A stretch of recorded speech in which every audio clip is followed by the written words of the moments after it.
Oh, that's going to be a fun opening. This is Doug Cornfield, Dave Clark, and Dave Geist on the Pulling Each Other Along show on the 104.1 River West Radio. Good evening. Welcome, fans from Facebook. Um, we're not as organized today. I was traveling all day yesterday to Hickory, North Carolina, and just so happens we have my guest off to my right, John Hall, and John Hall has just been a champion for us down here, and so we're going to talk about him. But before that, let's thank the 104.1 River West Radios. Thank all the folks that are out there in the YouTube world for listening in.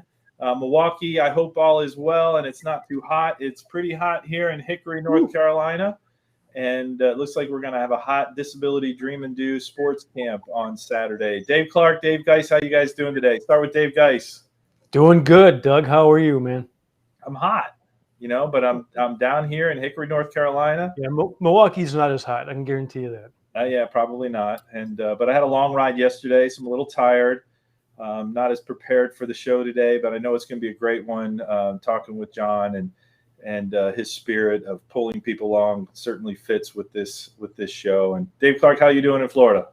I'm doing well, but I heard you say we were organized. We've never been organized. What are you talking about? What do you mean? What do you mean? It's organized chaos. That's what it is. But anyway, organized chaos. Organized chaos. Organized chaos. Yes. But that seems to work good for us. So. But doing good down here. It's warm, and we just got a lightning bolt. So maybe I'll get, you never know. You might, if I disappear, it's a power outage. Well, there'd be worse things to have you leave for. So whatever. We'll work for you tomorrow. Dave Clark will fly up tomorrow to be a part of a great weekend. And one of the reasons I have John Hall on our show today is John. We got to know John a couple of years ago. You gave me a call, yes. And as it would be, I remember when he gave me a call. I was at a Binghamton Rumble Ponies Disability Dream and Do, and with that, John was inquiring to get Dave as a speaker, and of all things, a speaker at a cross country invitational that John runs for how many years, John? 28 years this year. 28 years. And so we were a part of the 26th or 7th year? You were the last one. You were 2019, and we could not have it last year. And so Dave was brought in. He did a huge thing with the Pound of Kindness children's book, and a lot of people in Hickory, North Carolina, the schools know about a Pound of Kindness. So we're very grateful for you pulling us in. But when John found out about Disability Dream and Do, immediately you were like, let's do this thing. Yes. But with COVID, we didn't get to do it immediately. Right. So John asked, what is it going to take? And so we had the conversations. And I'll tell you, this guy that's here with me today is not just a dreamer. He is a dreamer, and he's a go after it and do person. If he says he's going to do it, let's just say it's done. And that's exactly what you've done here with the camp. And we're looking forward to the camp coming up in just 2 days. And for those that are in the Hickory, North Carolina area, we will also have Dave Clark and Dave Stevens at an event called Donuts and Dogs with the Daves. And so anybody, it's a free event. Well, it's just to bring people into the community. We're going to be at a place called Walk and Roll, and it's, so is Dave Clark the donut, or is he the dog? He's the dog that eats donuts. He's just a dog. He's just a dog. Not in Cincinnati anymore. Be quiet, Dave. Okay, all right. But we want to make this show about John. And John, absolutely. Let's Dave Clark, why don't you start with a question for John? Well, I'm going to put him on the spot because I'm gonna say I know you brought me in to speak a couple of years back, John, and as Doug mentioned, it was a cross country event. So where did your inspiration, so to speak, come to invite a guy who's on crutches, who runs a 13-minute mile and 11 seconds to first base to speak to cross-country people? We I started this cross-country event those many years ago when my boys, who are now in their 40s, mid-40s actually, were runners. And I wanted to do something for kids that were good athletes in a sport that got no press. And so this cross-country meet has now grown to the point, and we will resume it in October, thank you, Lord, this year. But we attract 30 to 35 high schools. We have 800 to 1,000 runners who register for this race. And it's a very unique event. We have great racing. We've had any number of participants in our race that have gone on to NCAA All-American running careers and those kind of things. But we do a lot of things differently. We give all these kids T-shirts. We feed them.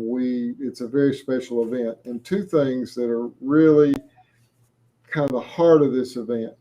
We have a theme, and we try to give the kids who are participating, the families who are at our meet, some great life lessons. The other thing we do is we require every team that participates in our race to do a community service project in their community.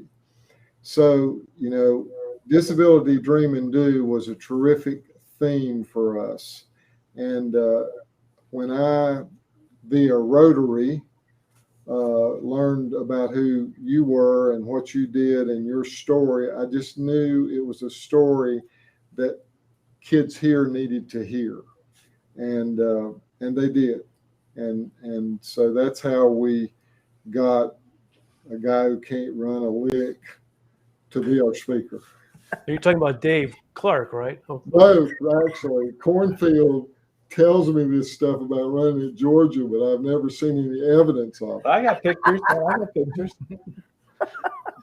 So, and he even tells me you have to Google it, that he runs 5 or 6 miles in the morning. I never see him running the miles, but walk-in run. Oh, okay. All right. Walking run. So, walking run. We're not young anymore. So how long is this?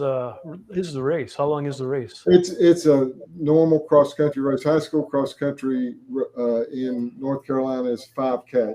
So these kids run 3.1 miles, and nice. We really have some great runs. We have a kid from Hickory that won our race 3 times a number of years ago that is a professional runner now. We've had some really good kids come through. But the thing I love about cross country, and the thing I love about Dave's story and Dave Stevens' story and others, is that cross country is a sport that you may run a 25-minute 5K, but it might be your personal best, and everybody's standing on the sidelines cheering. Everybody can participate, and we had a young man who was his team came and ran, and he was a theme of our race a few years back, actually more than that now, but he was a kid that I learned about in Sports Illustrated because Rick Riley wrote a column about him in Sports Illustrated. His name was Ben Coleman, and he and his twin brother ran cross country. In South Carolina, you can run cross country 5 years, high school cross country, because they let 8th graders run. Oh, but really? Ben had cerebral palsy, and it took him 35, 40 minutes to run a 5K. He ran every race they ran in high school. He fell typically 5 or 6 times as he ran, would never let anybody help him up. He got himself up, and his teammates started when they would finish their races well ahead of him. But when he was coming down the stretch, that last quarter mile, they would get out and get behind him, and they would run with him to the finish line behind him. And Rick Riley nicknamed them Ben's friends. So I got his high school cross country team to come, and our entire group of 600 or 700 runners finished behind Ben that day. Wow. Very emotional, and what a great. And Ben said, and Dave tells this story, and Dave Stevens tells this story. Ben said, I ran. His coach said, John, I have bandaged this kid from his toes to the top of his head because he falls all the time, and he just keeps getting back up. And Ben said he ran cross country to let people know that you could do anything you wanted to do if you wanted it enough and went after it. Yeah, that's great. That's the story. That's the stories we'll hear this weekend, and it's the stories of a lot of really special people who overcome obstacles to do great things. That is a pulling each other along story. It is. It's about kids getting behind and having that happen. I mean, that's keep that one in mind for pulling each other along. Well, that's a dual pulling each other along story. Yeah. Because he's pulling them along at the same time they're pulling him along. Right. No doubt. Oh, look who we had. Oh, Ernie Pound. Hey, Ernie, how are you, buddy? Shouting out to Ernie Pound. He says you're looking good. That's because it's getting dark again in your house, Dave. So if it gets darker, you'll start looking better. Yeah. Well, thanks for joining us, Ernie. Absolutely. We always love it when Ernie Pound joins the Pulling Each Other Along show. The real inspiration behind the Pulling Each Other Along show, Ernie Pound. Absolutely. Yep. Pulling Dave along in his wagon. How many years ago? 2, 3. 3? Right. 2 or 3 years. 2, 3 years ago. Should we get a wagon and have you guys do it again? I think that would be that wouldn't be too pretty right now. It might be a little bigger of a wagon. Just a little bigger of a wagon. That would be good. Could Ernie pull your trailer? Yeah, maybe he could. He's there you go. Pretty stout. Ernie could pull Dave in a trailer. Maybe we'll do that. We'll hook it up and get my little 4x6 trailer. Let's do that next time. There you go. He's already bailing on us. Come on, Ernie. Come on. He's saying he doesn't. I had the same sentiment there. I think we're on the same page. Come on, it's promotions. Yeah. Promotional.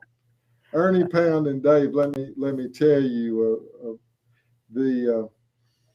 this coming October when I do my cross country event again, my keynoter this year is going to be a great lady who grew up in a little town in North Carolina called Asheboro, went to Greensboro College, went to our state magazine that's headquartered in Greensboro. It's called Our State. And she applied for a job, and Bernie Mann, who was the publisher at the time 20 years ago, said, well, what do you do? And she said, well, I really don't have any skills. I just need a job. So he put her to work answering the telephone for 2 years. And she's pulled herself up. She's the editor now of Our State magazine, which is the second largest state publication in the country. Wow. Only state publication larger is Texas. But on the service project side of our meet, we don't dictate what these high school teams do, but we encourage them to promote reading and books for first through third graders. So when Elizabeth Hudson comes this year, she's going to go to an elementary school and she's going to read to the kids. And I think she's going to read Pound of Kindness. There you go. Nice. Hey, Nice. So we like hearing that. So that book still resonates in this area.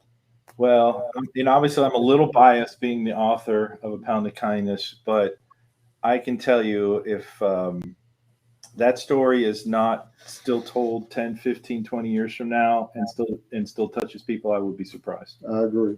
It's a story that doesn't really matter how old it gets. I believe it'll be a story that and I just packaged it, so for me, as the author and kind of the producer of that book, I just packaged it. Dave and Ernie, and really Ernie was the inspiration. Dave, with his personality of never forgetting such a thing, and having the memory and the keenness and the heart to understand how important it was to thank Ernie, made all this happen. So really, both of you guys, Dave and Ernie, made the Pound of Kindness story happen. And of course, Dave's story is pretty fascinating. And how perfect is that story for this lady to read to a first, second grade class, or several of them together? It's just perfect. It truly is. And pulling each other along, we hope, just like the story you just shared, we want to see blogs of these kind of things. And I'm so tired of the negative news being front and center. Let's get the news of pulling each other along and helping people, and let's make that the front and center. And I hope we can do that. We need your help, everybody that's listening. Pulling each other along book is coming. We want you to be a part of that. We want you to be a part of the movement. I believe for the first time I can announce to everybody here on River West Radio in Milwaukee, and everybody listening in, that the pullingeachotheralong.com website is live. And so if you want to test that out, not 100% sure if everything will be fully functional. It usually takes some time to make all that happen. But if you want to check out the new pullingeachotheralong.com website, we can officially say that is live. And once that gets live, we're going to start doing some more promotion, some videos, and all that wonderful stuff. So be looking for that. So I have a question for you, John. Okay. The question is, what pulled you along in your life? You did put me on the spot. Yeah, we usually tell people what's coming. I would say, I would say that my mother was a great inspiration. My dad was a pastor. Any church that called my dad got a BOGO, because my mom was a huge part of that ministry. And I grew up with her making hundreds and hundreds of, she was a great cook, making hundreds and hundreds of cookies for shut-ins and disabled folks that were parts of our congregation, which my dad and my brother and I delivered. She was just, she died a year ago. She was 98. Wow. And she was a wonderful example. So that probably led me to have that heart, maybe. And I would also say that things I have done with my cross country event, with this event, with others, I always gain more than I give. I mean, these are inspirational people and inspirational stories, and so we get that. I mean, Dave, Dave will attest. I mean, obviously in one of our videos, we talk about the baseball players that have been a part of our events over the last 10 years get more out of this than the participants. Sure. And we've seen that, and we've seen the impact. And so we get that. And same thing for me. We put a lot of work into these camps, but I always tell people it's a privilege to do what I do. Yes, I left the Merrill Lynch office. No, I don't make the kind of money I used to make, but it's a privilege to do and be here, be a part of the show, work with Dave, work with the other Dave, work with the other Dave. I probably have another Dave. And so I've got all these Daves, but work with my kids. My kids coming down, put a lot of work into this, and all that is a privilege. But when what we see on even tomorrow night with Donuts and Dogs with the Daves, and what we'll see on Saturday morning, and again, you have pulled us along by being, bringing the sponsors, getting the participants. This is going to be a big camp in Hickory, North Carolina, and we're doing this in very difficult times, wondering if we're going to get shut down at any given moment. And we still push forward, and we didn't waver, and you didn't waver. and and that's what pulling each other along is all about, and it's gonna make an impact. Right. And I'm really interested, since one of the things that's different about your camps this summer is Major League Baseball's COVID protocols. So we have to do this camp at the home stadium of our minor league team, but we can't have their players on the field with the kids. Right. So I'm excited about the fact that instead of that, we're going to have 15 players and coaching staff from our local university, a very fine D2 school.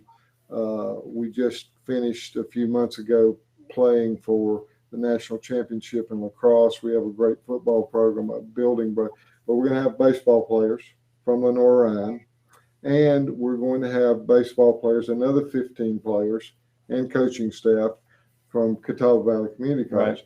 And I think these college kids are going to love what they see and what they do, and they're going to gain. Yep, no doubt. From having worked with these kids. Yeah. So I know I put you on the spot with that one. Did I do okay, Dave Clark? You did well there. You did really well, John. So Dave Geis. Yes, sir. I'm going to have you ask John finally our weekly question. There you go, the weekly question. Man. Do you know what that is? And then following the answer to that weekly question, if you have another question for John. Well, first, I'm honored that I can ask this question. You should be. You should be, because it's usually Doug that asks this question, right? And right. he is very very stingy. That's right. Given the rights to that question. Yeah. Tom and Laura will love you now because you're going to ask the question this week. I think this is better than getting a hat. I don't know. Maybe it probably is. You're okay. It's probably because you may never get a hat. You're probably John. Right, John.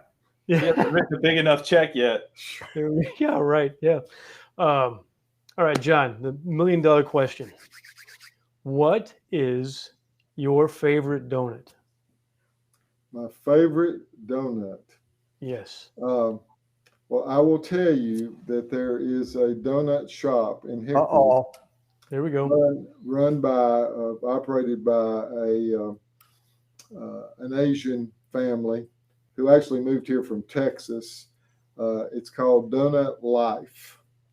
Their donuts are tremendous. They're big, and they make the finest. I know it's not exactly a donut, but they make the finest cinnamon rolls in the world.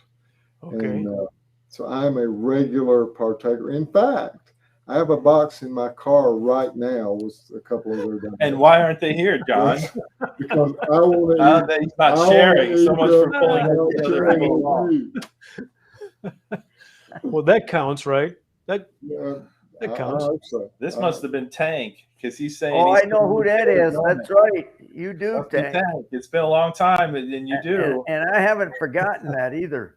We it's a good answer. Good answer by John. So yes, hopefully, is your favorite donut a cinnamon roll? I like the cinnamon rolls they make. Okay. Actually, they make a cinnamon sugar donut that I love. Okay. All right. Cinnamon sugar donut. Very good. I might have to check that place out tomorrow because. There you go. You might. Make sure you got some for me when I land. Yeah, and I will not hold my breath till he buys me one. Oh, there you go. That's that would even be more amazing. So anyway, so that is one of our typical questions that we ask. So we now, Dave, you have a question? Oh, you know what? I'm just kind of curious. Okay, so this is this is going to be your 28th year with the race? Doing the cross country event, yes. So I'm assuming this has grown. If you can go back to your first year, how has it grown since then? We had the first year we had 9 schools and about 100 runners. Cross country 28 years ago wasn't as big a sport in sure. Certainly in our North Carolina high schools as it is now. It's been really interesting to see the growth, but also to see the change in performance. Right. You know, when I look at the times and how they've evolved over 28 years, we were talking about when we were off air before this as to how velocity in Right. professional baseball has changed. The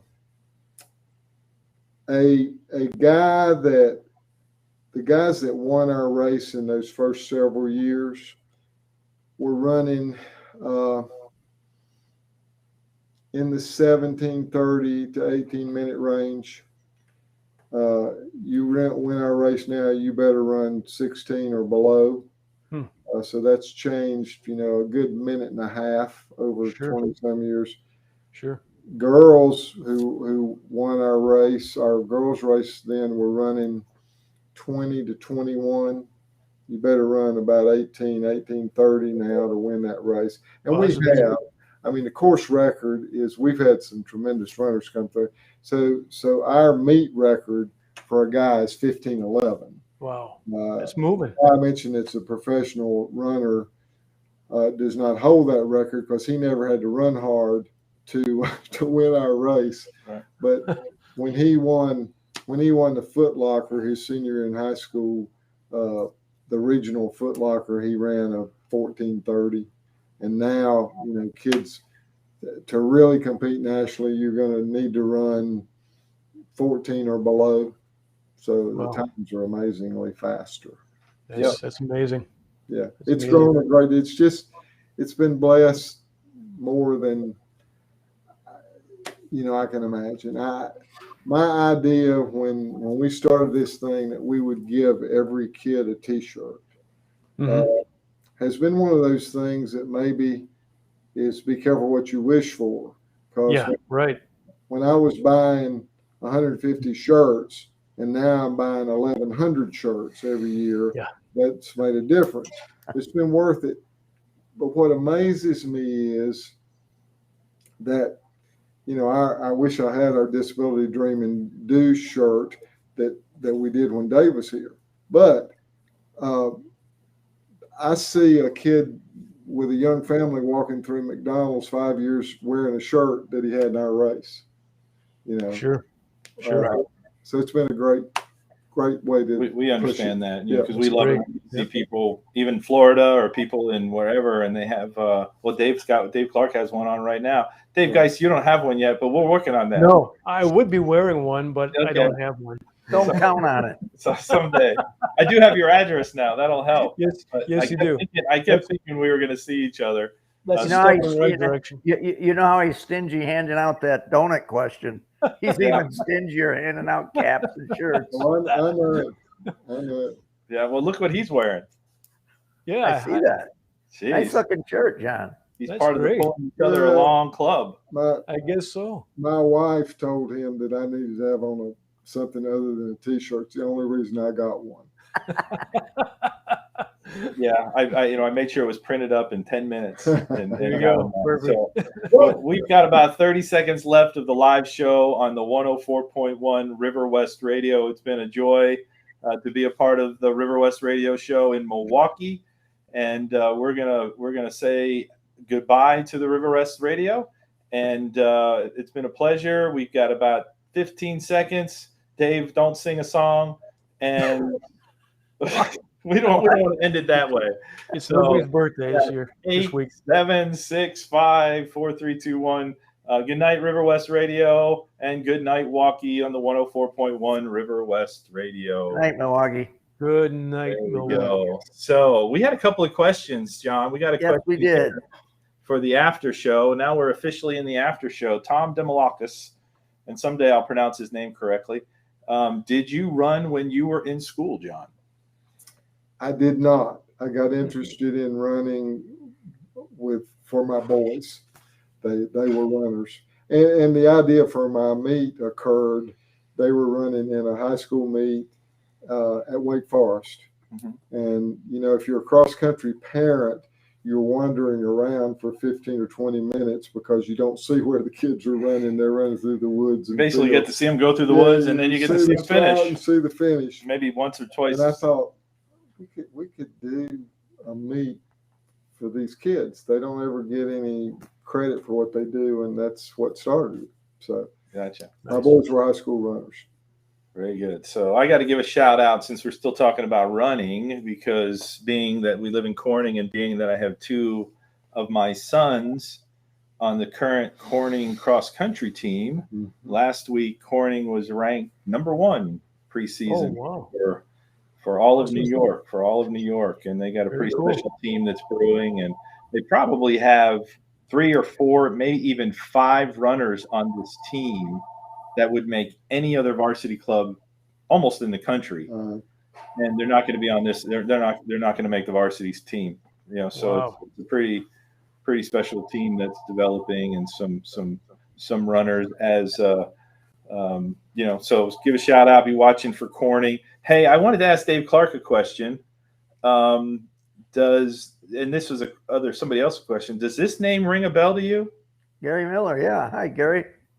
How you doing? And is this taking place in Florida? What are we talking about? Tomorrow, the camp, the upcoming camp is going to be in Hickory, North Carolina. Yeah. We did do a camp here in Florida, May 8th, I believe it was. And that went really well. Again, you know, we pulled that off in 3 weeks' time. And so, you know, we did well with that one. But you got your hand up, Dave. What's that mean? Question. Are you calling Dave, Dave? No, I was going to ask if he could answer his phone, but he already stopped. I'm glad we're off the radio. It's supposed to be mute, but they, you know, they had fit, you know. So last time I muted it, I screwed it all up. So not back yet. So Gary's saying hi again. So yeah, no, man, oh man, there it goes again. Anyway, it's not me. Dave, you got to stop this is calling real me, professional. This will help me get sponsors for the pulling each other along show. Hey, I also want to shout out to Gary Miller, but to Russell Dye. Mm-hmm. He's on. Russell's been battling COVID, and seems to have come out the other side. Spoke to him this morning, and he was doing a lot better. So, and then to Barb, our listener, Barb Rossetti, was in there every Thursday. So thank you guys for listening and putting up with all of our crap. So that is for sure. So, Dave, but you know, I want to talk about what John was talking about, the increase, and everybody, I want everybody to chip in here, but John was talking about the difference from the beginning to now with the times. And Doug, you can speak on this better than I can for running. But it's the same in baseball, as we talked about off air earlier, John. We were talking about, and Dave, we were talking about the power on both sides of the ball now. Pitchers are throwing 95 to 100 mile an hour. Hitters are hitting home runs at rates that weren't there before. And there's a lot of factors in that. So I've always said you can't compare eras. How I equate a great player is where he stood in his era, because to compare a Babe Ruth hitting 100 mile, I've seen video clips of Babe Ruth swinging a bat. Yeah. I don't believe he could get around on a 100 mile per hour fastball. No, the way he swung a bat, but he was a great player in his era. Right. So you have to take that into account. Because, and there's so many factors: better nutrition, lightweight equipment, better equipment, better training. Yeah. Man, the guys in baseball back in Babe Ruth's day ate hot dogs and drank beer in the off season. Oh, that was the dugout during the game. Drank beer during the game. What do you mean? During the game. Well, I had a teammate that did that. Anyway, but but you just don't see that today. Was it the Colgate boy? No, I wasn't the one. Oh God! You know, the money is so great today. These guys don't have to get a job in the off season, so they can work out and become even better, more strong. And I would assume it's the same with running. You know, the shoes probably are much lighter now. It's a controversy right now, Dave. Because there's literally something called, they're literally calling it a super shoe, because it is so it is so good that if you don't have it, people were just recently covered. If they were sponsored by one team, like if they were sponsored by Reebok, who didn't have a super shoe, they would wear the company that had the super shoe, but they would tape over their logo so that they could wear the super shoe and be competitive.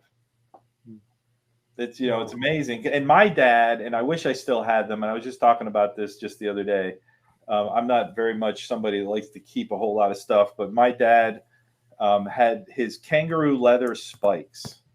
And unfortunately, when I was in college, those got thrown away. And you can't compare my father's running in the 1940s and the early 50s as a world-class runner, wearing kangaroo leather spikes, running on surfaces that were giving way on, you know, on cinders and all the things that he ran on, and the times that he ran. You cannot compare that to what we just saw in the Olympics here recently. So you definitely can't compare these eras. And no, that's what I wanted to get to with John when he was saying there's an increase in time today, and that's, you know, there's a lot of factors and why that happens, and it's the same in baseball. You know, I look back at old pictures of when I was playing, and I look at the fields.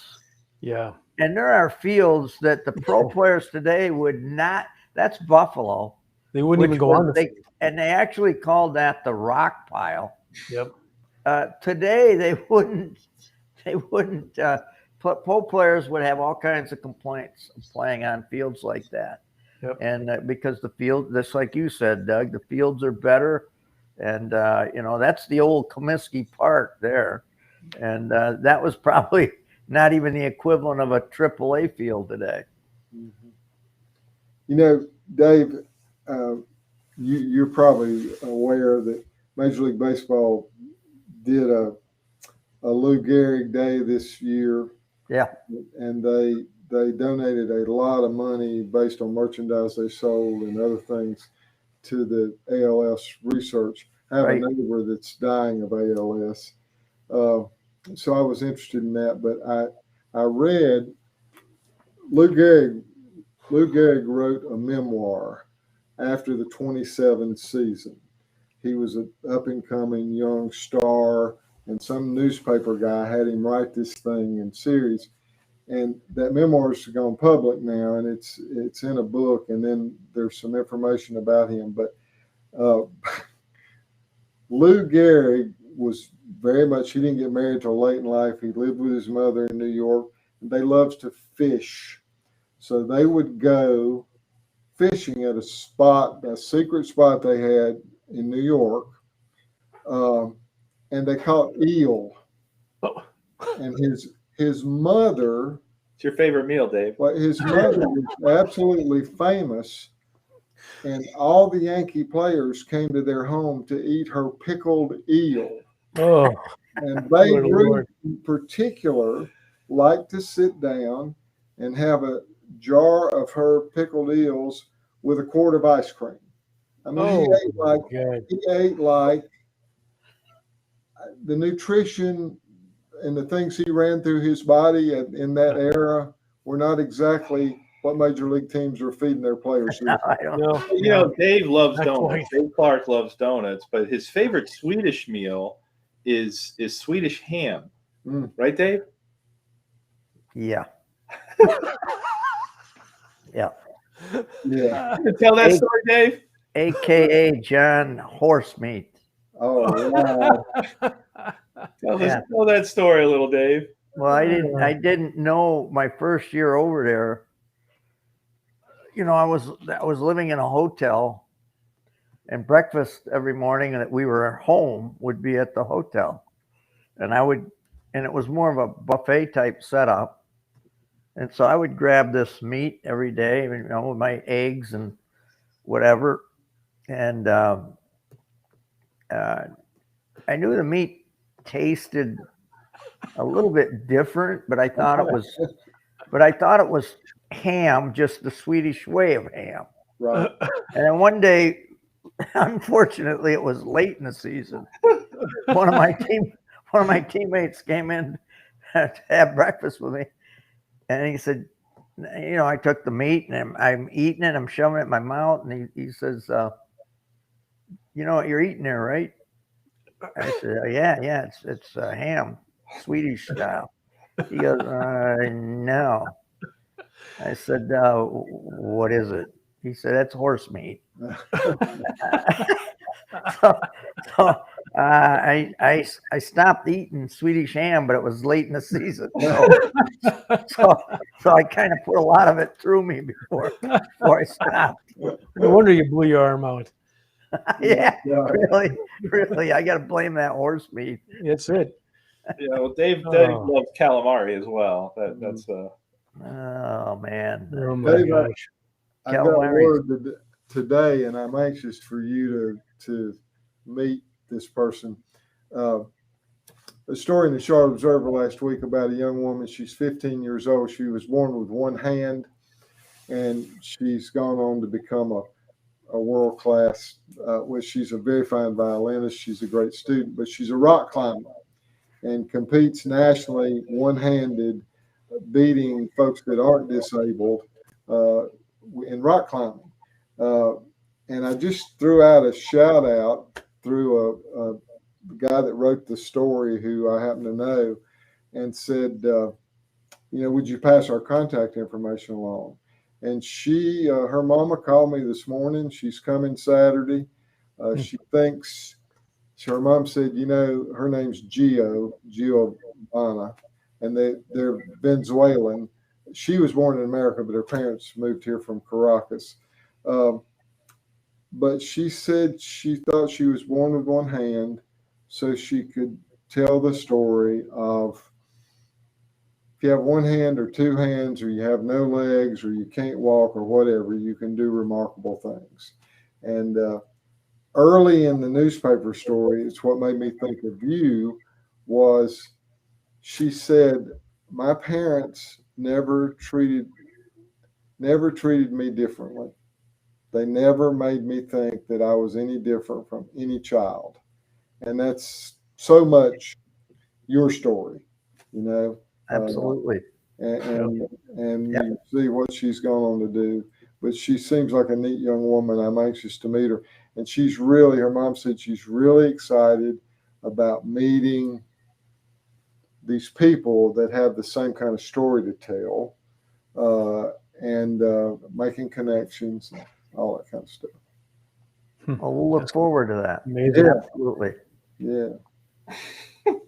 Tom's adding the comedy for today. Did you get a craving for oats after eating that Swedish ham? Tom wants to know. I only went to the trough about 3 times. We could say something else too, but That's for another show, Dave. Anyway. And Dave, guys, the sad thing is that everybody we're talking about is going to leave from Friends Stadium Saturday with a hat. Oh, that's it. I'm going. Well, all the Disability Dream and Do participants. That's good. I mean, that's awesome. So Dave Geist doesn't get one? Well, someday. Come on. Someday. That's someday. It keeps becoming someday. Yeah, I thought we were going to meet this summer, and he got so busy we couldn't do it. That's true. Yeah. He's got a microphone now. So where is the? You guys are in Hickory this weekend, but where's it at? But it's out at our minor league stadium. Crawdad Stadium. We're a high A franchise of the Rangers. Yep. Crawdads. And I'm real interested. This is a total sidelight, but I should have given a shout out to Milwaukee people. I became a Braves fan through strange circumstances in 1958 when the Braves were still in Milwaukee. So I was a Braves fan before they ever moved to Atlanta, have been since. But our young star, Ronald Acuna, who of course is hurt and out for the seasons, his baby brother, Louis Angel Acuna, plays in the Rangers system. And he is at the Kinston team, the Down East Wood Ducks, which is their low A franchise, and playing well, hitting in the high. He's not a power guy like Ronald, but he's in the high 200s and driving in some runs, and he's an infielder playing well. Yep. Everybody say goodbye to Gary Miller. Whoops. See you, Gary. Goodbye, Good night, Gary. Hold on. What's going on here? John, going back to your Braves days, I was part of the Braves organization for a brief period of time, and like Dave, I got my little cup of coffee there with the Braves up in the big league level. But going back to '58, you obviously followed our most famous alumni, the Indianapolis Clown, Hank Aaron. You must have seen him. He was wearing a Hank Aaron shirt all day today. Yeah, I wore a shirt today that says 750. Did you get his bobblehead yet? No. I heard about that. I'm going to wait till they make it legal. I see you've already talked with Doug. Okay. Yeah. This guy right here. There you go. There you go. There you go, man. He was such a fine person off the field. I don't know how he was to play with, but he was such a fine person off the field. And I loved when he passed, and they had a lot of things he said, but at one time he said, when God measures a man, he's going to put a tape around his heart, not his head. And that was kind of the way, he gave a lot. And so he was, and he's forever my home run champion. Yeah. Until somebody passes him. We agree on this show. Yeah. That's one thing we do agree on. Definitely. Whether Dave Geist should get a hat or not, I don't know. We agree that Hank Aaron is the true home run king. I mentioned Rick Riley, the guy that wrote a column in the back of Sports Illustrated forever. And we have a sportsman's club here, and about 2 or 3 years after I had Ben Coleman, who's was in his column on as my guy at cross country meet, and we used the phrase that Rick Riley coined. He called those kids that followed Ben Coleman in after a race Ben's friends. So when Rick Riley came and spoke at our sportsman's club, and they have a little press conference before, and I was sitting in the back, and afterwards I walked up with this shirt that said Ben's friends, and he was just floored. He said, I write about sports, and that's really not the most important thing in life. So it's kind of neat that I gave a message that influenced some kids. But in that same press conference, that was right about the time that all the steroid stuff broke about Barry Bonds. And so at the press conference, somebody said, Mr. Riley, you've interviewed Barry Bonds a couple of times, and you've been close to him, etc. Tell us about him. He said, Barry Bonds is the worst 2 persons I've ever met in my life. And I think Barry has mellowed some in his old age, but he was not a nice person. So don't know him, so I can't. I never had met him. Didn't get to meet Hank Aaron either, but still believe he is the true home run king, one way or another. I agree. Any last parting words, Mr. Hall? I am just excited about what we're going to do for more than 100 disabled kids and their families. Excited to see Dave again and meet Dave Stevens and others that will be there. And I think it's going to be a great weekend. Dave's. And top that. Looking forward to getting donut dogs with the Daves. If you want a free donut and a free hot dog and an opportunity to meet and hear about the Daves, you can come to Hickory North. It's actually in Hildebrand. That's right. Yeah, so we're talking about nearly the middle of nowhere. Western North So Carolina. you've made it to the big time, Dave Clark. You're going to There you go. Brand. He's probably played there. They actually put Donuts and Dogs with the Daves on their sign in Hildebrand in the city or the town, whatever it is. So the red carpet is being rolled out for Dave Clark to enter Hildebrand, North Carolina.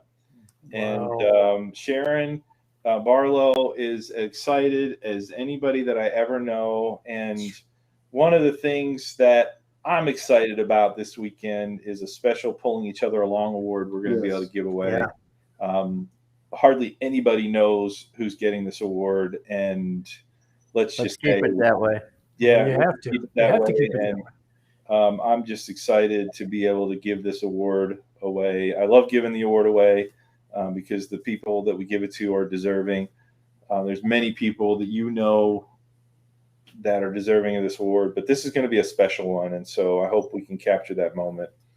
And so we'll be giving away a Pulling Each Other Along award this week. So I've got to drive to Charlotte, North Carolina to pick up Dave Stevens and my son Gideon. And this has been the Pulling Each Other Along show with John Hall. And so we are very grateful that you all joined us. And I think I didn't put up the graphic. Nope, that's the graphic from last week. I don't have the graphic we'll have to put it on the YouTube channel. But we have I think this was episode 29. So next time we have a show will be episode 30. I know we have a guest in 2 weeks. I believe we're going to have John and Mark Cronin. So be looking for them. John and Mark as a father and son team.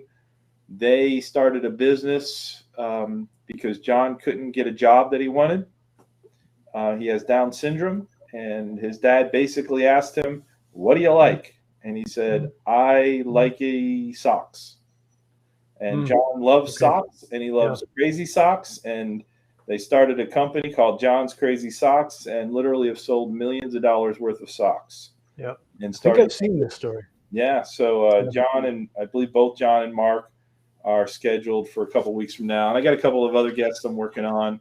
And to say life has been a little busy is an understatement for me. So thank you all for coming. Dave's. All right. Thank you. Should we end with your favorite music going? Before we go, I want to say hi to Amanda Clue. She said she's looking forward to Saturday. It'll be great to see her again as well. It will be. She's a fine lady. And Dave, guys, it is, he doesn't have the graphic and you don't have a cap. So that's all right. Hey, you got a cap there, Dave. He's got a Colgate smile. Dave, you got a cap. I had one there. There you had a cap there. You had a cap there. Yes, I did. All right, we'll say goodbye. Where was that train going? What? Where was that train going? I don't know. Somewhere in Jasper, Indiana. Goodbye, all the Pulling Each Other Along fans. Hey, good night, everybody. See you tomorrow, John. Good night, guys.